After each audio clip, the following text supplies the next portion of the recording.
A igreja de Deus sempre me encanta, viu? É bom olhar o fruto do penoso trabalho da sua alma. Às vezes lidamos diretamente com os discípulos e muitas vezes temos que deixar muito claro o padrão que o Senhor tem para cada discípulo, para cada filho de Deus. Mas quando olhamos a igreja reunida, a única figura que me ocorre é da noiva de Jesus. Santa, perfeita, imaculada, sem ruga, sem defeito. E aqui a graça e o amor de Deus e o nosso amor uns para com os outros, como diz a Escritura, cobre multidão de pecados. Os defeitos individuais como que são ocultos nessa reunião, nessa Assembleia de Santos. E Deus nos olha e ver a sua família, ver a sua casa, ver a noiva do seu amado filho. Eu me converti com 18 anos e há um exercício que frequentemente eu faço. Estou com 51, são 33 anos seguindo a Jesus. Houve dificuldades, houve tropeços, houve pecados, houve tristezas, houve frustrações, mas nunca houve desânimo. São coisas diferentes. Nem por um segundo me ocorreu assim: não quero mais seguir a Jesus. Sabe por quê, amados? Eu experimentei o que está separado de Cristo. Não quero provar mais disso. Nós sabemos que no caminho há muitas dificuldades, mas não quero nunca mais sequer pensar em voltar àquele estado de separado de Deus. E o exercício que eu faço é o seguinte: às vezes eu volto e olho para trás quais as marcas deixadas nesses 33 anos. E quais teriam sido as marcas que eu teria deixado se Jesus não tivesse me encontrado aos 18 anos? As marcas que eu deixaria na minha mocidade, na minha fase adulta. E dou tantas graças a Deus diariamente, porque um dia a minha trajetória foi mudada pelo amor de Deus. Uma das coisas que mais me impressiona quando eu penso na igreja também, penso na minha própria história com o Senhor, é que Deus jamais inocenta o culpado. Ou seja, Deus não deixa para lá as nossas culpas. Deus não passa a mão na cabeça de ninguém e diz: olha, eu vou lhe dar uma segunda chance, não vou levar em conta o que você está fazendo. Deus não pode fazer isso, amados. Ele diz que em Isaías 8, o Senhor fala assim: ai daquele que ao mal chama bem e ao bem chama mal. Ai daquele que a luz chama trevas e as trevas chama luz. E Naum, capítulo 1, verso 3 diz que Deus jamais inocenta o culpado, porque Deus é justo. E se Deus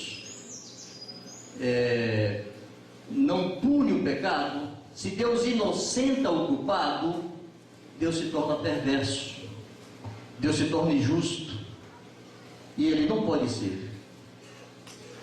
Então Deus olhou para o mundo, e Deus estava irado com o mundo. E parece-me que às vezes as pessoas confundem quando leem João 3,16, e diz que Deus amou o mundo de tal maneira que deu o seu Filho unigênito. E alguns acham que Deus estava assim, enamorado do mundo, encantado com suas pobres criaturas, e tão apaixonado por elas que deu seu Filho para salvá-las. Não era esse o sentimento de Deus. No mesmo capítulo 3 de João, no verso 36, está escrito que aquele que todavia se mantém rebelde contra o Filho de Deus, sobre este permanece a ira de Deus. Ora, se a ira permanece sobre o rebelde, é porque ela já estava. A ira estava sobre todos. O sentimento de Deus para a comunidade era de ira, não era de admiração. Deus não estava apaixonado pela humanidade, mas Deus amava. Então o amor não tem relação com sentimentos. E Deus quer que nós façamos coisa parecida. Nós saibamos amar mesmo sem vontade, mesmo sem gostar, mesmo sem estar, mesmo sem admirar aquela pessoa, mesmo antipatizando aquela pessoa, mesmo estando irado contra aquela pessoa. Deus espera que nós amemos, porque Ele nos amou assim. Perdão de pecados, amados, não é atribuição do amor. O grande amor de Deus, o infinito amor de Deus, não era capaz, não foi capaz e não é capaz de nos perdoar. Porque perdão é um atributo da justiça e não do amor. Deus olhou para o mundo, Deus não podia ter seus pensamentos frustrados, Deus não podia ter seus planos interrompidos pelo pecado. Deus é imutável, Deus não mudaria seu projeto, seu propósito para a humanidade e para toda a eternidade, como Ele estabeleceu antes da fundação do mundo. E Deus amava a sua criação. E Deus amou a sua criação, mesmo estando irado com o pecado do homem. Que fez então o amor de Deus? Deu o seu Filho. O amor não pode perdoar. Então Deus deu o seu Filho, para que seu Filho, perfeito, santo, sem pecado nas suas ações, sem pecado nas suas palavras, sem pecado nas suas motivações, sem pecado nos seus pensamentos. Eu fico imaginando Deus sondando a mente de Jesus, dizendo: esses pensamentos são como os meus. O Pai sondando o coração de Jesus e testemunhando: esse coração é como o meu. Deus se vê na terra, andando entre os homens, e dizer: esse meu filho amado, nele eu tenho um prazer. O prazer de Deus não estava nos seus anjos, as criaturas poderosas, santas também, querubins, serafins, sei mais o que tem lá no céu, os anciãos. Seu prazer estava em Jesus, o único igual a Ele. Então Deus o exaltou depois. Mas antes dessa exaltação, Deus o entregou. A sua ira que pesava sobre nós, amados, foi colocada sobre Jesus. Então ali Deus puniu o pecado. Então ali eu fui livre da minha culpa, pela justiça de Jesus. Deus nos conquistou para Ele, nos fez santos, parecidos com seu Filho, nos revestiu da sua justiça. Então, quando eu olho para a Assembleia dos Santos aqui, eu vejo a justiça de Jesus que nos envolve, e sei que Deus, por causa de Cristo e da justiça de Cristo que nos foi imputada, Deus nos recebe. O Deus separado dos pecadores, o Deus que não pode ser tentado pelo mal, tornou-se Emanuel, Deus conosco, presente entre nós, um Deus que passeia no meio do seu povo.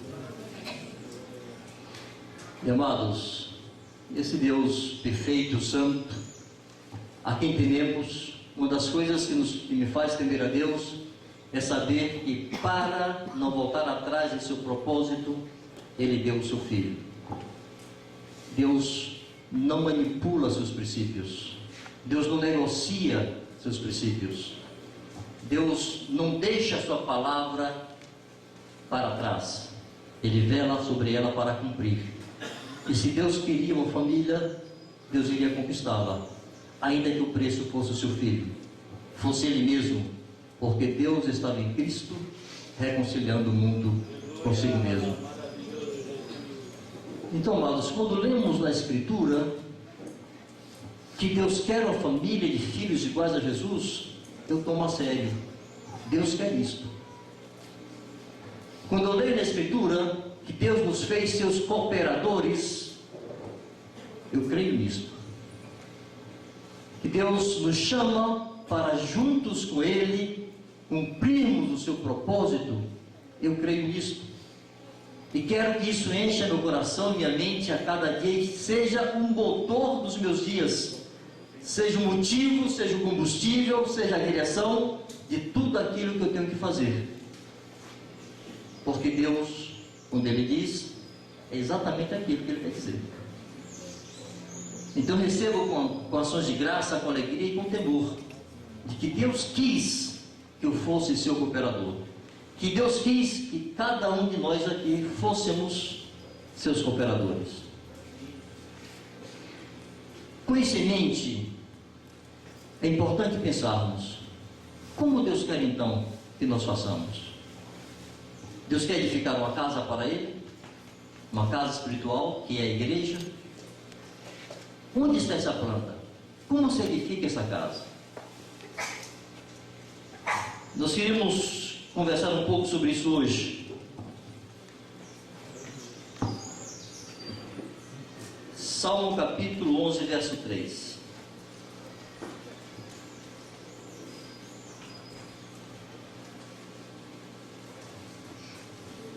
Diz assim: destruídos os fundamentos, que poderá fazer o justo? Essa palavra tem sido frequente em minha mente, em meu coração. De vez em quando ela está de novo presente aí, mexendo com meus pensamentos. Pelo seguinte: Deus nos concedeu algumas bases, vou chamar assim, alguns ensinos, determinado entendimento sobre a edificação da sua casa, que são como um esteio, como um fundamento mesmo, para que possamos edificar segundo a sua vontade. E se esses fundamentos forem destruídos, o que faremos nós para cooperar com Deus? Eu queria usar algumas histórias do meu passado para ilustrar isso. Eu estou ficando velho, eu estou desaprendendo a pregar, estou virando um contador de histórias. Mas eu acho que é importante. Eu queria ilustrar por que entender essa planta de Deus é tão importante para nós. Porque nós não podemos permitir que haja qualquer desvio naquilo que recebemos do Senhor. Então eu queria usar, antes de contar minhas histórias, usar uma ilustração. Imaginemos duas linhas paralelas, separadas, digamos, por 3 metros de distância. Essas linhas paralelas, projetadas para diante, se permanecem paralelas, elas nunca vão se tocar e vai manter sempre a mesma distância, porque são paralelas. Mas imagine que vem alguém e faça um pequeno desvio na linha da direita, um desvio de 1/10 de milímetro. 1 milímetro é a milésima parte de 1 metro. Se você pegar 1 metro e dividir em 1000 pedacinhos, você encontra 1 milímetro. Aí pega esse milímetro e divida em 10 pedacinhos, é 1/10 de milímetro. Entre duas linhas separadas por 3 metros, alguém desviar 1/10 de milímetro, ninguém vai perceber. Olhando assim, ninguém se dá conta. Se projetar 10 metros, é possível que ainda alguém olhando aqui não se dê conta. 100 metros, 1000 metros, 1000 quilômetros, aquelas duas linhas paralelas estarão assim. Vai estar formando Y. As pessoas que promovem desvios quase nunca vivem o bastante para ver o dano que causou. Porque esses danos vão sentir lá na ponta.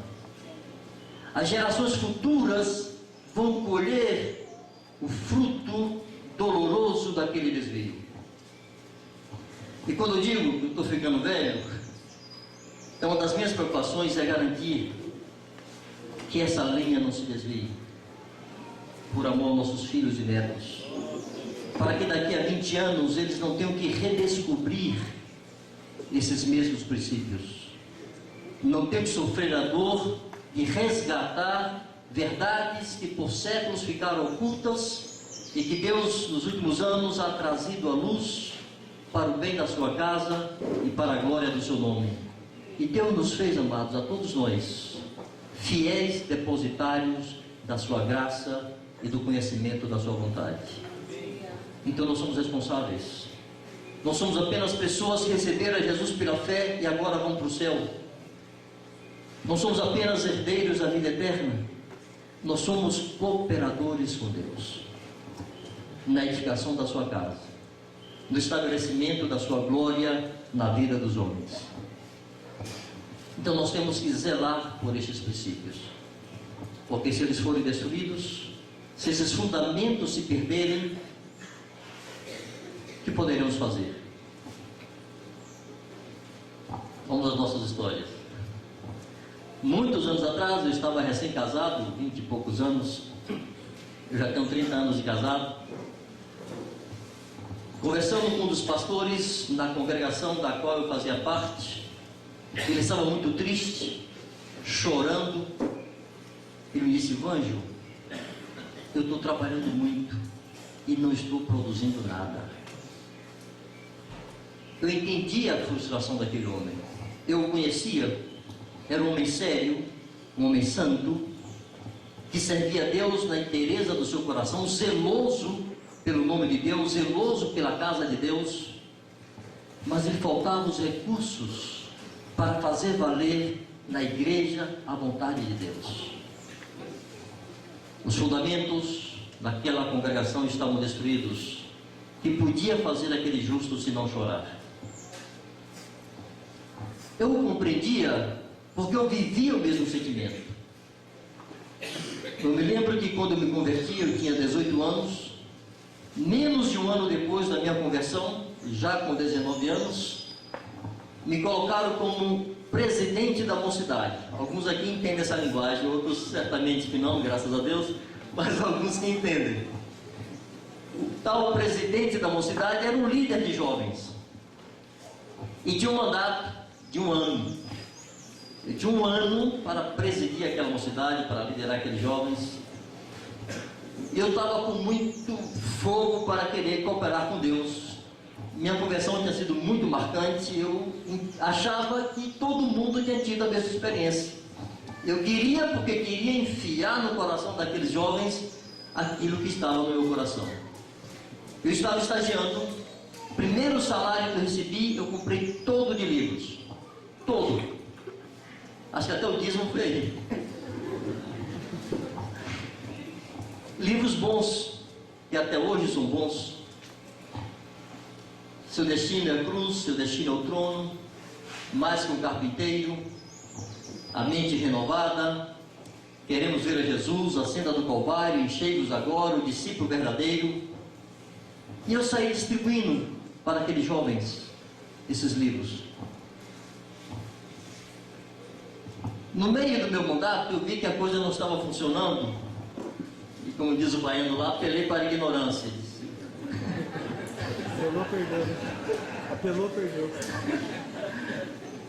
Eu fiz uma lista, a relação de todos os jovens. Eram 112 jovens que havia naquela congregação. E eu vou jejuar por cada um deles. Botei lá os nomes. Me pus a orar e jejuar por eles. Não deu tempo de terminar a lista. Meu mandato terminou antes.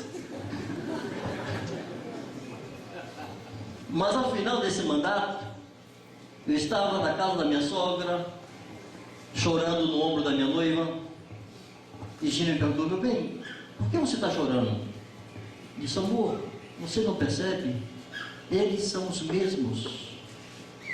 Eles não mudaram nada. Passou-se um ano e eles não mudaram em nada.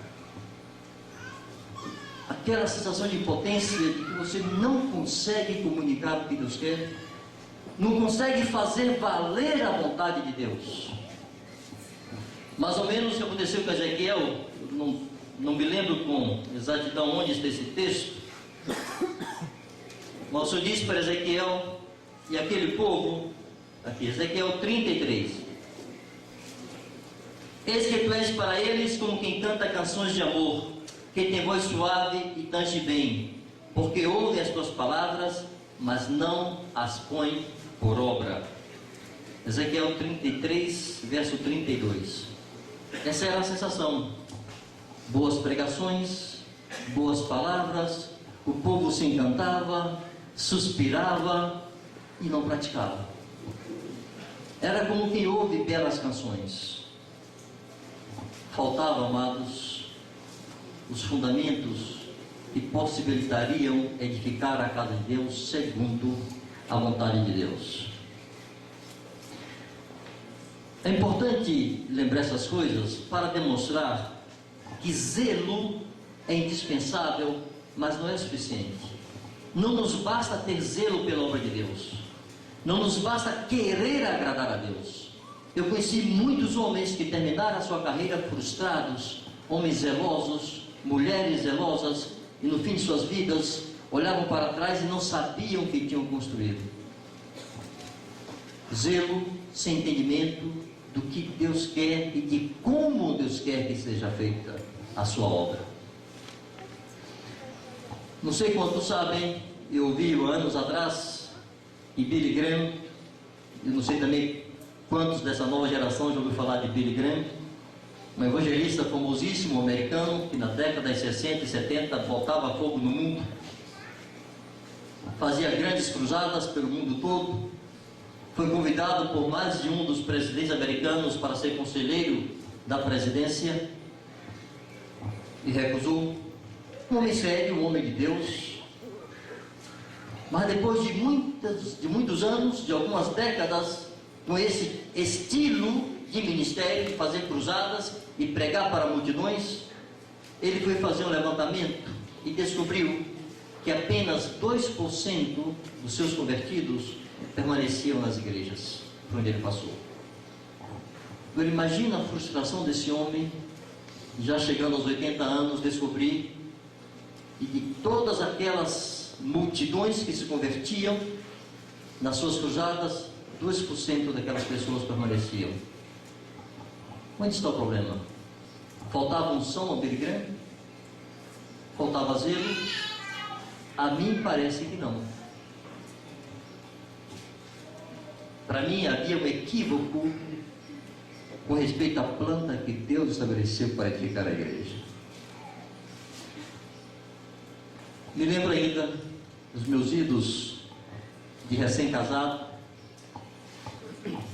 Tinha começado a trabalhar na indústria petroquímica, tem um salário muito interessante. E eu decidi, a revelia da minha esposa, não a consultei. Cabeça dura, não tinha discipulador. Decidi por conta própria que eu iria dar para a obra de Deus todo o adicional de tudo, iria viver com salário básico. Eu me tenho permitido contar essas histórias nesses últimos dias por crer que faz bem a nossa geração entender isso que eu quero explicar hoje. Como o zelo não é suficiente, como necessitamos entender o que Deus quer e fazer como Deus quer. Só que quando eu comecei a trabalhar lá no polo petroquímico, o adicional de turno era 42%. Aí estava incluído o adicional de periculosidade e de turno. Eu trabalhava em revezamento de turno. Mas era início da década de 80, final da ditadura militar, José Sarney chegando ao poder, e tome-lhe, para usar a linguagem do sindicato, arroxo salarial. E o governo segurava o salário base. O sindicato era forte, na época, brigava, fazia greve e subia o adicional de turno para compensar a perda salarial. Então, quando eu fui demitido, 8 anos depois, o adicional de turno estava em 82%. Eu mantive meu compromisso. Vivia com salário base, já com 3 filhas, o adicional de turno todo, fechava o olho e, abatidos naturalmente aí, INSS, e contribuição sindical, e assistência médica, etc. Mas o que sobrava disso, eu dava para a obra, socorrer os pobres, sustentar missionários, enfim. Eu só não dava oferta para construir templo, graças a Deus. Esse pecado não me pesa.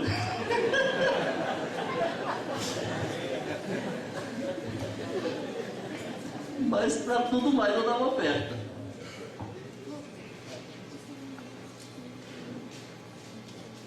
Amados, não nos faltava zelo. não nos faltava disposição, sacrifício para servir a Deus. Me lembro ainda que quando estava noivo de Gina, interessante, ela tinha 17 anos e começou a orar, porque a mãe dela não permitia que ela fosse para os encontros da igreja, porque ficava distante da casa deles, e tinha que ir de ônibus ou a pé, e ela não podia ir sozinha, começou a orar para que Deus mandasse um varão que a levasse para a igreja. Eu sou a resposta dessa oração, viu? Terminei virando marido, mas fui chamado para ser protetor dela aí, nessa caminhada.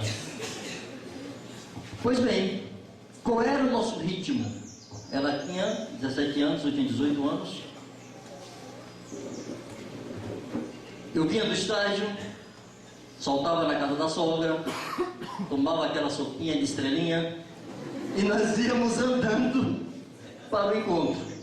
Na segunda-feira havia um culto em uma congregação, assim se chamava, que ficava na região que na época em Salvador chamava de Alagados. Eram palafitas mesmo sobre a maré, uma região muito pobre. Nós íamos andando da casa dela até esse lugar e voltávamos andando. Eu a deixava em casa, então eu voltava andando para a casa de meus tios, onde eu morava. Na terça-feira era a mesma história, só que à noite nós tínhamos reunião de oração de uma equipe de evangelismo que nós tínhamos lá, nós fazíamos parte dessa equipe. Então saltava, levava ela, voltava com ela e retornava sozinho, andando para a casa de meus tios.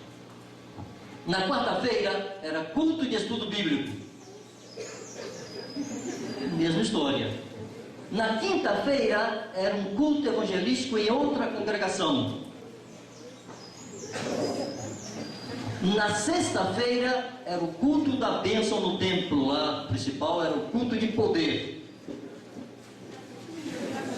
Igualzinho. No sábado pela manhã era a reunião de jejum e oração dos jovens. Não exatamente dos jovens, mas daquela equipe de evangelismo. Era assim, a tropa de elite ali dos jovens, né? Sábado de manhã essa turma se reunia para orar e jejuar. Terminado o período de oração, já depois do meio-dia, nós íamos limpar o templo, encerar os bancos, ficar tudo bonitinho, em jejum. No fim da tarde, correndo para casa, para quebrar o jejum e voltar, porque às 5h30 tinha uma reunião geral de jovens chamado Clube de Amizade. E era uma reunião de estudos bíblicos, etc. À noite, depois dessa reunião, tinha ensaio da equipe de evangelismo. Nossa, ela já está cansada só de ouvir. É isso mesmo. Domingo pela manhã, escola bíblica dominical. Domingo à tarde, visitar os novos convertidos. No fim da tarde, reunião da chamada União de Mocidade. E à noite, culto evangelístico lá no templo. Amados, era assim todas as semanas, todos os meses, o ano inteiro. Até que nos casamos e a coisa mudou um pouquinho, fomos para outro bairro, muito distante, etc. Mas o que é que eu quero frisar? Éramos dois jovenzinhos, 18 e 17 anos, não nos faltava zelo e desejo de agradar a Deus e de servir a Jesus. Estávamos dispostos a fazer qualquer coisa. E sem falar dos chamados cultos ao ar livre que fazíamos aí, pegava um megafone desse aí, botava lá um palanquezinho, uma tábua, um caixote qualquer, subia em cima para pregar em qualquer ambiente, em qualquer lugar. Mas ao final dos anos, depois de 12 anos funcionando assim, eu olhava para trás e o que havia ficado? Era muito querido, as tias da igreja todas gostavam muito de nós, éramos amados, amávamos aqueles irmãos, mas não havia um fruto consistente. Onde estavam os obreiros formados? Onde estavam as famílias restauradas, resgatadas, confirmadas? educando filhos segundo o padrão de Deus, destruindo os fundamentos que podem fazer o justo. Não se pode edificar, não segundo Deus. Aí entra o que Paulo fala: edificar palha, feno, madeira, ouro, prata, pedras preciosas. Quando se tem os fundamentos, já há o risco de se edificar o que Deus não quer. E quando não há fundamento, se pode edificar? Pois bem,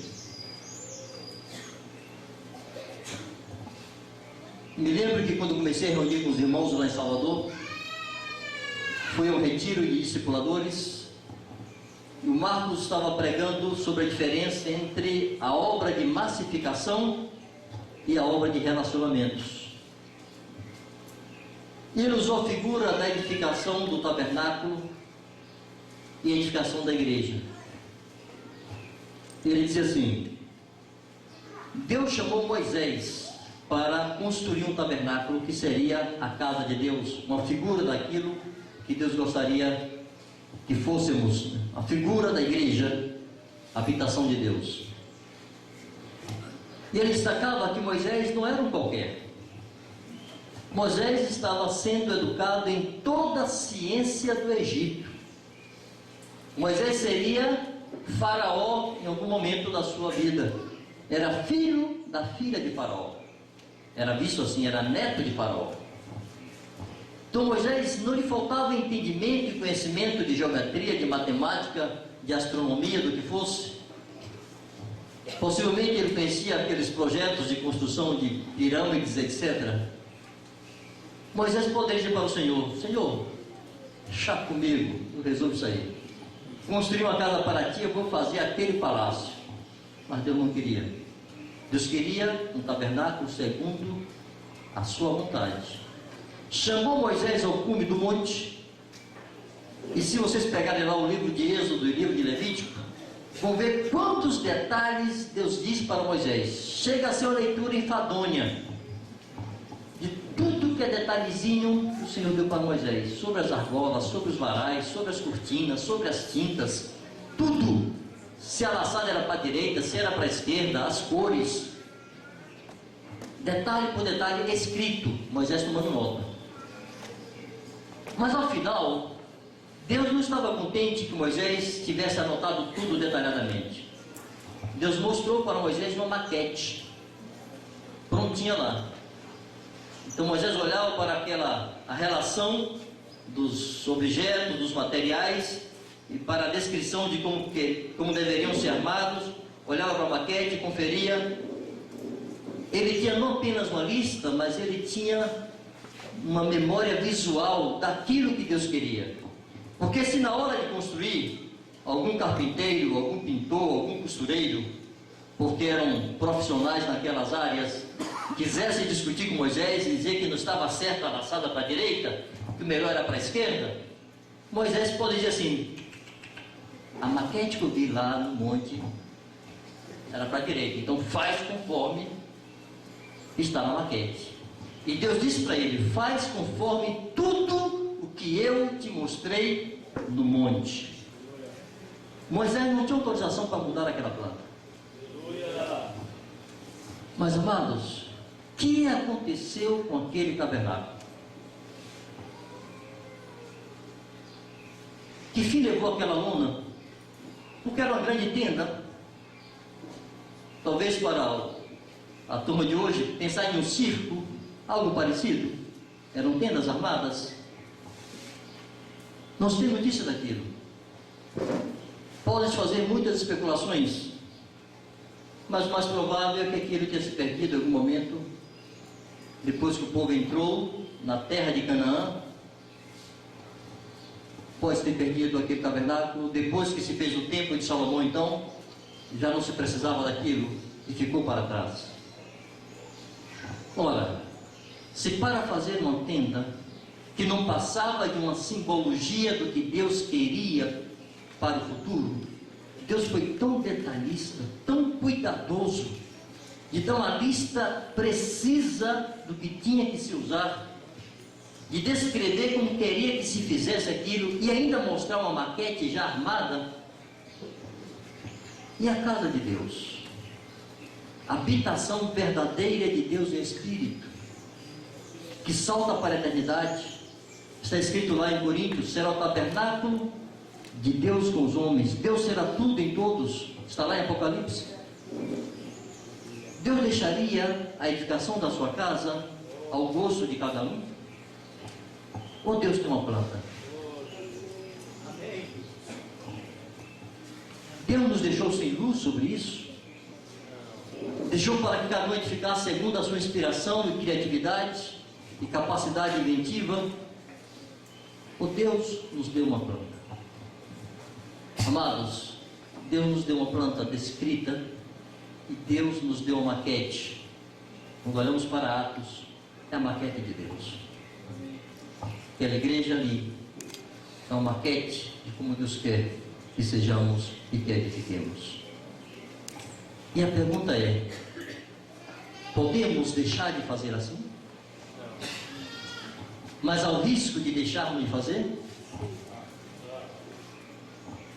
E de quem é a responsabilidade para que não se faça diferente? Somos um reino de sacerdotes, graças a Deus. Pois bem, eu queria em algum momento aqui pensar alguns aspectos dessa planta, para conferirmos se aquela linhazinha paralela já não se desviou um pouco e fazermos as correções que correspondem. Mas antes disso, eu quero contar mais uma história. Me lembro que quando eu me afastei dos irmãos com quem eu me relacionava, até dezembro de 1989, e vim reunir com os irmãos lá em Salvador, um outro irmão, amigo meu, que era inclusive um pastor em determinada denominação lá na Bahia, também veio. Espaço de tempo um pouco diferente, mas veio. E mais ou menos começamos juntos a caminhar com os irmãos lá em Salvador. Mas em dado momento da caminhada, ele começou a ficar inquieto, e chateado, e irritado. E começou a falar de um monte de defeitos que havia entre nós. E tivemos muitas conversas, mas eu não conseguia acalmá-lo. Então um dia eu sentei com ele e disse: meu querido, vamos sentar aqui, vamos conversar. Eu vou tentar usar aqui uma figura para você tentar entender o que é que está acontecendo contigo, qual é a diferença entre eu e você, porque viemos do mesmo tipo de estrutura, fazíamos o mesmo tipo de obra. Eu estou feliz e em paz, você está inquieto e chateado. Qual é a diferença? Eu usei uma parábola aí meio armengada, meio remendada, para tentar ilustrar o tema. Disse assim: considere que nós dois éramos dois pedreiros, dois obreiros, e trabalhávamos em um mesmo canteiro de obras. E junto conosco havia muitos outros bons obreiros, bons pedreiros, que também trabalhavam ali. O grande problema daquele canteiro de obras é que cada obreiro tinha uma planta em sua cabeça. Então um olhava e dizia assim: olha, a grande necessidade desse povo é saúde, vou construir um hospital. O outro ali do canto pensando assim: esse povo está muito assim, triste, precisa de lazer, algo mais social, eu vou fazer um shopping center. O outro ali no canto dizia: não. O grande problema aqui é segurança. Temos que preparar bons policiais. Vou construir uma academia de polícia. O outro lá na ponta suspirava e dizia: que tristeza, o povo está sem habitação. Temos que construir um prédio de apartamentos aqui. E o outro dizia: não, essa gente aqui é ignorante demais. Temos que construir uma boa faculdade, uma universidade completa. E assim começava cada um a construir, conforme a planta que estava na sua cabeça. eram bons pedreiros, bons obreiros. As paredes que eles levantavam estavam no prumo, estavam no esquadro, 90 graus certinho. Os azulejos estavam bem assentados, não tinha azulejo fofo, tudo bem assentado. O reboco bem feito, pintura bem feita. Uma pessoa entrava no shopping center e terminava em academia de polícia. Saia por uma porta, estava internado no hospital. E os obreiros se revezavam, entrava uma turma, se zangava, saía. Chegava outra turma encantada e se zangava, saía. Eu disse para ele: amado, em algum momento nós dois nos cansamos daquela coisa e saímos a procurar outro canteiro de obras. Aí chegamos aqui. Primeira coisa que encontramos aqui, que nos encantou, é que todo mundo tinha a mesma planta. Aqui eu vou nadar de braçada, aqui sim. Todo mundo constrói igual. Então, é aqui que vamos ficar. Você e eu estávamos contentes, dizia para ele. Aí começamos a trabalhar. Logo nos demos conta que, além de terem todos a mesma planta, tinha um tal de um supervisor que ficava ali xeretando e disse: pera, aqui não, vou te falar, tá ruim, peraí, bota aqui, tira ali. Tinha alguns supervisores ali xeretando a obra de todo mundo. E ninguém tinha muita liberdade de fazer como queria. Tinha que se ater à planta. E essa tal de supervisão às vezes agradava e às vezes chateava, mas ao final era produtivo, era bom, e nós aceitamos. Uma terceira coisa que nós vimos é que havia aqui muito pedreiro mamão, não sei como é que é. Mão grossa, minha colher, mau pedreiro. Minha colher, né?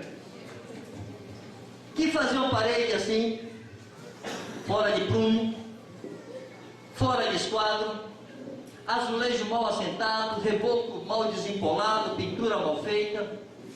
E você começou a ficar bravo, porque tinha muito pedreiro fazendo serviço. Meia boca aí, né, minha colher? E você, querendo demonstrar como é que se faz uma boa parede, botou a planta de lado e resolveu escolher a teu bel prazer um local para construir uma parede segundo a tua cabeça. E fizeste uma baita de uma parede perfeita. Aí, para teu azar, chega o tal do supervisor e se desespera, diz: o que essa parede está fazendo aqui? Aí você aparece e diz: qual é o problema dessa parede? Qual é o defeito dela? O defeito dela é nenhum, ela está perfeita. E então, por que está reclamando? É que ela está no lugar errado. Aqui é para estar aberto, não pode ter parede aqui. E vai, o supervisor derrubou sua parede. E você se diz: porque aquele fez uma parede mal feita, aquele fez uma pintura ruim, você não reclama com ele, reclama só comigo, porque tem muita mão de homem aqui, é homem demais, não sei o que. Diz: pois é, a parede está meio tortinha, mas está no lugar certo. Aquele azulejo ali está mal assentado, mas é para ter ele mesmo ali. A gente troca depois, mas está dentro da planta. Eu disse para ele: meu querido, a diferença entre você é que eu vim para aqui aprender essa planta. Que me botem como servente não me interessa. Eu preciso aprender essa planta. Eu não vim para aqui aprender a levantar parede. Isso eu sei fazer há muitos anos. Pintar parede, levantar parede, assentar azulejo, isso eu aprendi fora daqui. Aqui eu quero aprender a planta. Como é que se edifica essa casa? Amados, a planta da igreja não foi dada aos reformadores, não foi dada aos puritanos, por mais puros e santos e admiráveis que tenham sido. Não foi dada a Lutero, nem a seus companheiros de reforma. Não foi dada aos grandes avivalistas dos 2 últimos séculos.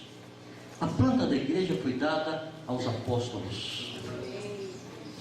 Por isso, lá em Apocalipse está lá escrito que a cidade, que é a igreja, tem 12 fundamentos. E em cada um desses fundamentos está escrito o nome de um dos 12 apóstolos do Cordeiro. Por isso, em Efésios 2 diz que a igreja foi edificada sobre o fundamento dos apóstolos e profetas. Então, se queremos saber como edifica a igreja, eu não tenho que recorrer, por mais admiráveis que sejam, e de fato são, os puritanos, ou os reformadores, ou os avivalistas, ou os grandes missionários dos séculos passados. Temos que recorrer à palavra apostólica. Porque aquela igreja, que é a nossa maquete, ela perseverava unânime na doutrina dos apóstolos. Então nós temos que ir fundo e de fato conferir. É assim? Tudo que vocês ouviram sobre o propósito eterno de Deus, sobre o evangelho do reino, sobre juntas e ligamentos, sobre igreja nas casas, sobre o dar da luz, sobre autoridade delegada, sobre um reino de sacerdotes, sobre reconhecimento do ministério pelo fruto do serviço. Pegue tudo isso e confira com a Escritura. Nós não queremos apenas gente que se dedique bem a essas apostilas que estão aí preparadas para facilitar o estudo dessas verdades.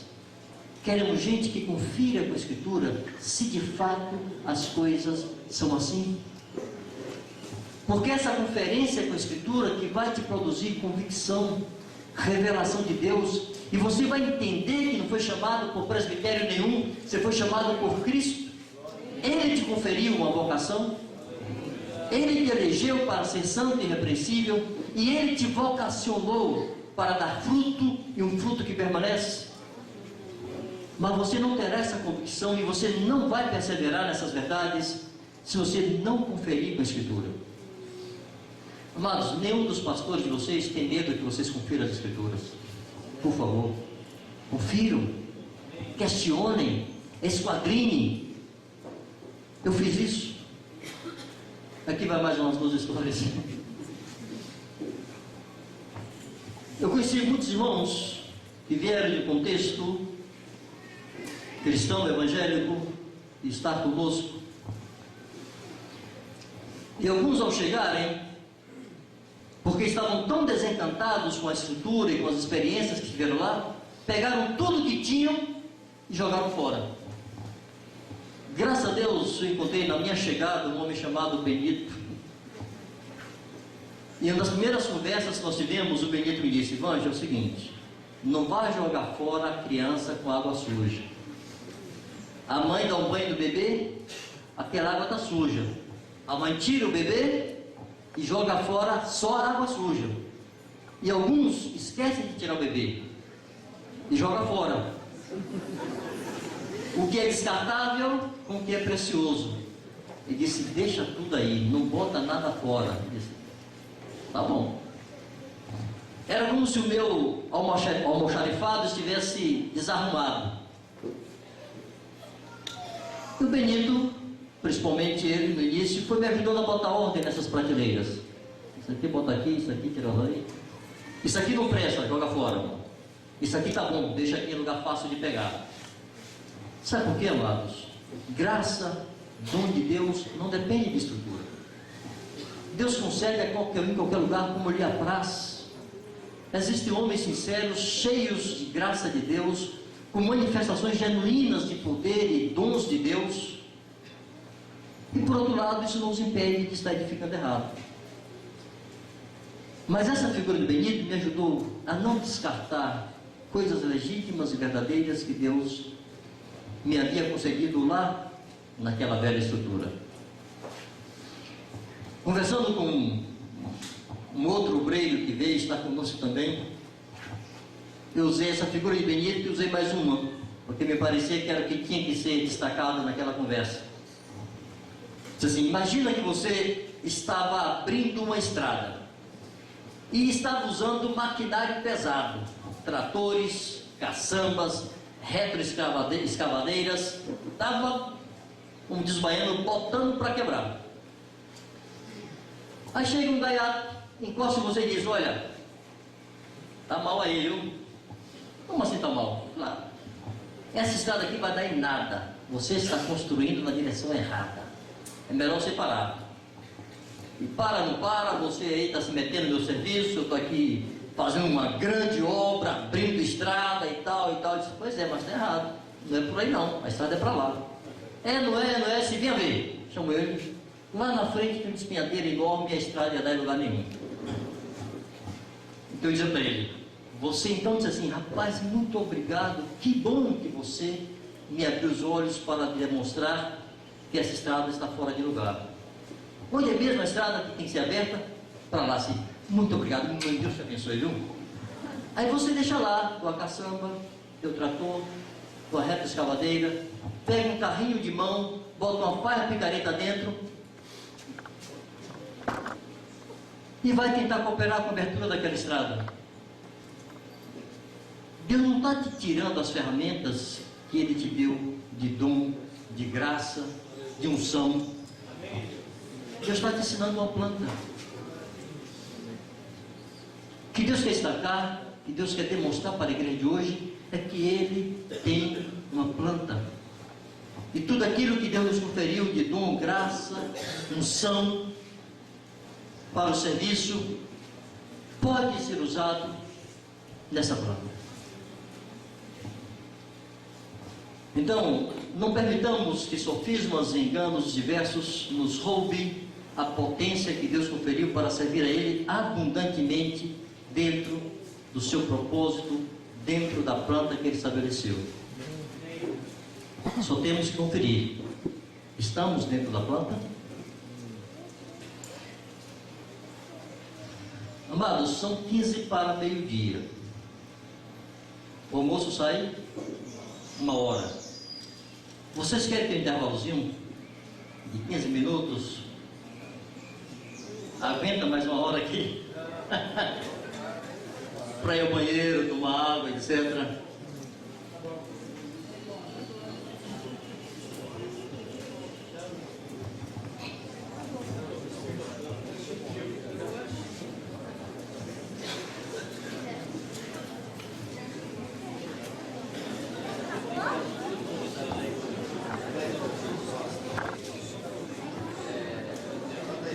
Bom, com licença aqui que seja dado uns 10 minutos. Porque tem aquela turminha que está meio cansadinha, que dormiu pouco de noite. Começa a fazer assim. Alguns querem ir ao banheiro, tomar água. Então 10 minutos.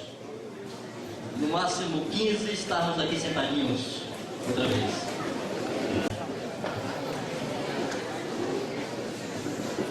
Bom, vamos retomar então. Naturalmente que não vamos aqui tocar em todos os aspectos disso que estamos chamando a planta, mas eu quero eleger 2 ou 3, talvez 4 aspectos disso para desenvolvermos com calma. Graças a Deus no retiro temos muito tempo, então vamos sem correria.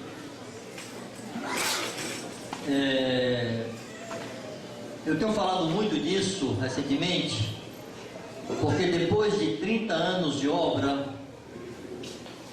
é próprio que olhemos para trás para verificar e conferir se houve ou não desvios e fazer as correções que correspondem, como disse aqui no início. Porque se não conferimos e se não corrigimos, um dos efeitos disso é desalento, é frustração e desânimo. Como quem diz, no fim de tudo, é tudo a mesma coisa. Eu me lembro que em 2001, eu estive em um retiro de pastores que envolvia vários ministérios, a maioria deles ligados aos irmãos, nossos amados irmãos lá da Argentina. E uma das coisas tratadas em conversas entre nós era justamente retomar o ímpeto que houve na década de 80 e resgatar aquelas coisas e princípios que tinham ficado pelo caminho. Esse não foi o ponto principal do retiro, não era o ponto alto, mas foi um dos temas tratados. Me lembro que um pastor presente ali, um irmão que tem um ministério expressivo no Brasil, durante esta conversa sobre esse tema, ele se voltou e perguntou assim: espera. Do que é que estamos tratando aqui? O que é que vocês estão propondo mesmo? Vocês querem que nós voltemos aquelas coisas lá dos anos 80? Eu não. Como estou também. Para mim aquilo foi um sonho, foi uma utopia, foi tudo muito bonito e muito jóia, mas ficou lá. Eu quero permanecer como estou. Se é para ter comunhão, amizade, está tudo bem. Mas se vocês querem retomar aquilo que nós fazíamos juntos nos anos 80, eu estou fora. Me trouxe uma tristeza, porque eu vi ali um homem qualificado para o ministério sob diversos aspectos, com muitos dons, com muitos carismas, com muita graça para o ministério, com um ministério muito expressivo, mas estava desiludido com isso que nós criamos e pregamos até hoje. Algumas igrejas aqui da região teriam motivos para estarem tristes e desiludidas também.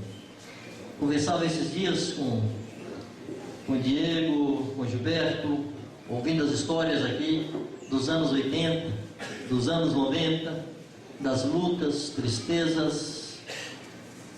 Razões não lhes faltariam para dizer: olha, é mais uma novidade que passou. Mas ocorre, amados, que não recebemos isto porque lemos um gibi ali na esquina, ou porque houve uma campanha muito grande em tal lugar. Na verdade, recebemos de outros homens, recebemos de pessoas, mas quando ouvimos essas verdades, foi o Espírito Santo que testificou ao nosso coração. Foi Deus quem falou ao nosso coração. E entendemos que recebemos de Deus essa vocação de fazer discípulos, que fazem discípulos, que fazem discípulos, que fazem discípulos, no Brasil e no mundo, em nossa cidade, em nossa região, nosso estado, em nosso país e no mundo. Mas nós sabemos que se esses princípios e essas verdades forem negligenciadas, forem diluídas, a igreja vai perder seu brilho, perder sua glória, perder sua potência. E Deus não tem um contrato de fidelidade a nós, de exclusividade. Deus trabalha com qualquer um que se compromete com Ele. O risco de ficarmos para trás, se negligenciarmos o que nos foi confiado, existe. E como eu disse no princípio, nós temos que garantir.